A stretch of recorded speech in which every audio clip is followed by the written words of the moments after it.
हम बात करेंगे यूपीएससी प्री 2026 को लेकर।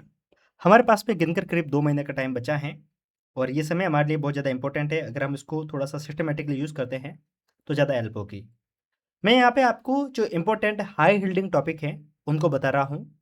अगर आप रिवीजन कर रहे हैं, तो इन टॉपिक को सबसे पहले करना, क्योंकि यूपीएससी कंप्लीट सिलेबस से सारे क्वेश्चंस नहीं पूछता है। अगर आप देखेंगे यूपीएससी अगर हर साल 100 सवाल पूछ रहा है प्री में, तो यहाँ पे आप देखेंगे करीब 60 से 65 सवाल वो होते हैं जो यूपीएससी हर बार एक रिपीटेड थीम है, जहाँ से बार-बार रिपीट करता है। अगर आपके ये सवाल गलत होते हैं, तो आप बाकियों से सीधे पिछड़ जाएँगे। तो सबसे पहले इन टॉपिक को कवर करना है।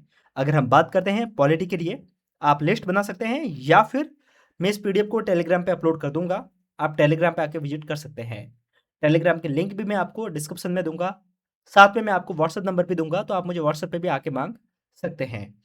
Now we will talk about the polity which are the most important topic जो जो कि प्री में वापस से रिपीट हो सकते हैं।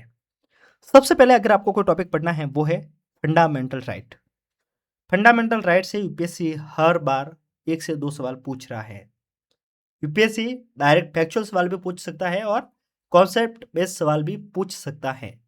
इससे पहले जो 2 टॉपिक हैं जिसके अंदर अगर हम बात करते हैं प्रीम्बल प्लस स्टेट एंड सेंटर के जो रिलेशन है उसके बारे में अगर अपन बात करते हैं, तो वहाँ से सवाल पूछे जाते हैं, बट वो सवाल आप डायरेक्ट सॉल्व कर सकते हैं। अगर आपने पीवाईक्यू लगाया है तो आप बार-बार उन टॉपिक को देखेंगे।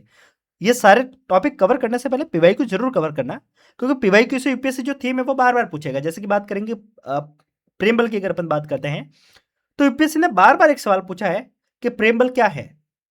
ऑब्वियस सी बात है, ये क्या है कि जो बनाने वाले लोग, इसको बनाने वाले जो लोग हैं उसकी जो थिंकिंग है अगर वो जाननी है तो प्रेमबल को आप देख लो। इस टॉपिक पे यूपीएससी हर बार सवाल पूछ रहा है और same same same to same. या फिर एक सवाल पूछा जाएगा, क्या इसको अमेंड किया जा सकता है या नहीं किया जा सकता? अरे तो गिर जाता भी।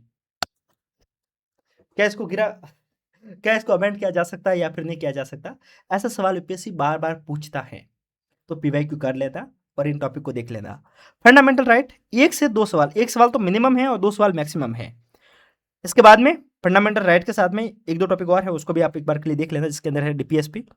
डीपीएसपी से मैक्सिमम सवाल ये पूछा जाता है कि ये है क्या और ये क्या कोर्ट में इसको मतलब क्या बोल सकते हैं इसको, इसके द्वारा लॉ के द्वारा एनफोर्स किया जा सकता है कि नहीं किया जा सकते, इस टाइप के सवाल पूछे जाते हैं। छोटे-छोटे टॉपिक है, ऑल्दो ये अगर आप पीवाईक्यू बार-बार देखेंगे तो आपको समझ में आ जाएँगे। मैं यहाँ पे रिवीजन की बात कर रहा हूँ। फंडामेंटल राइट को सबसे पहले करना, देन आफ्टर आप पार्लियामेंट को कर लेना।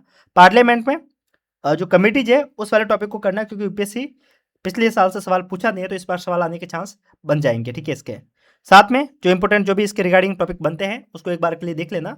वैसे मैं शॉर्ट नोट्स आपको प्रोवाइड कर दूंगा। इसके बाद में बात करेंगे प्रेसिडेंट एंड गवर्नर। यूपीएससी हर बार 2 सवाल पूछ रहा है, एक गवर्नर से और एक प्रेसिडेंट से। बात करेंगे जुडिशरी की। जुडिशरी वैसे तो बहुत बड़ा टॉपिक है, प्री के हिसाब से कवर करना चाहते हैं तो 4-5 पेज के नोट्स बनते हैं। Then after constitutional bodies and non constitutional bodies, उनको भी कवर कर लेना। सेंटर स्टेट रिलेशन, इनको पढ़ लेना। Amendments and schedules, important schedule को पढ़ लेना। एंटी डिफेक्शन लॉ, इसको कर लेना। इमरजेंसी प्रोविजन, इसको कर लेना। And local self government.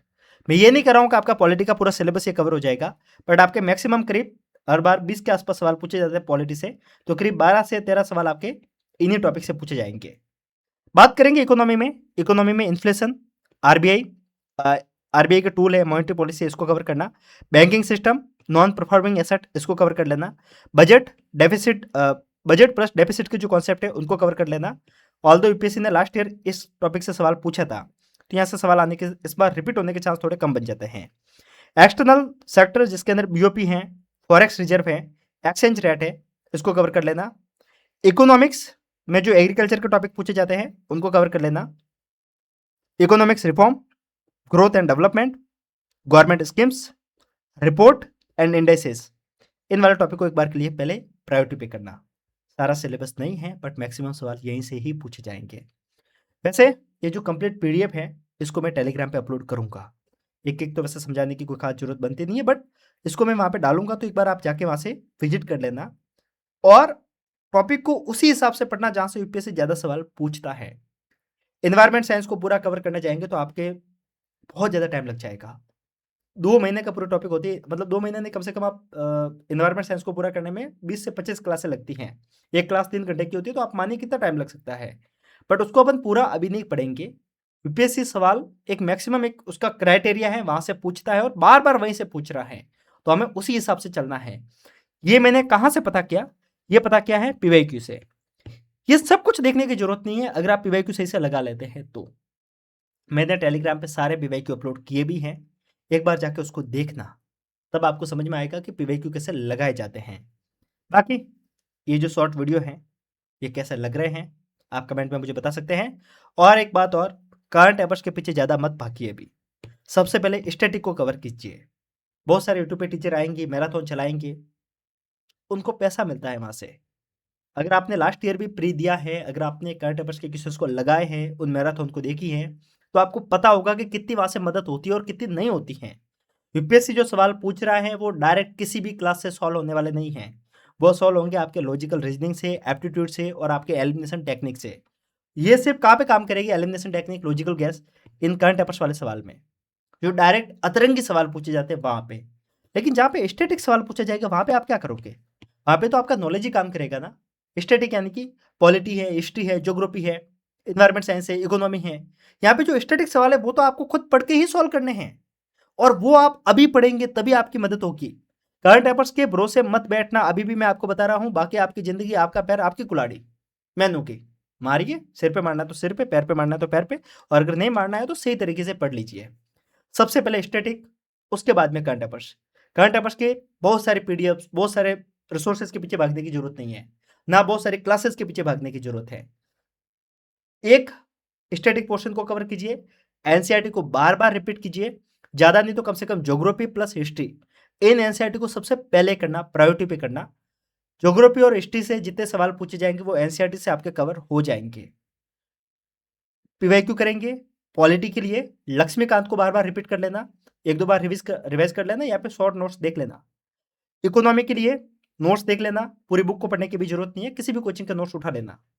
बात करेंगे इन्वायरमेंट साइंस की, इकोलॉजी की। एनवायरमेंट साइंस के लिए जो मैंने इसमें जो टॉपिक बताए उनको आप कर लेना, साथ में किसी भी कोचिंग के नोट्स उठा लेना। शॉर्ट नोट्स में आपको एनवायरमेंट साइंस के डालूंगा, तो वहाँ से आपको हेल्प हो जाएगी। इस तरीके से पढ़ेंगे तो आपको ज़्यादा हेल्प होगी। बाकी मिलते हैं, तब तक के लिए नमस्कार, जय हिंद।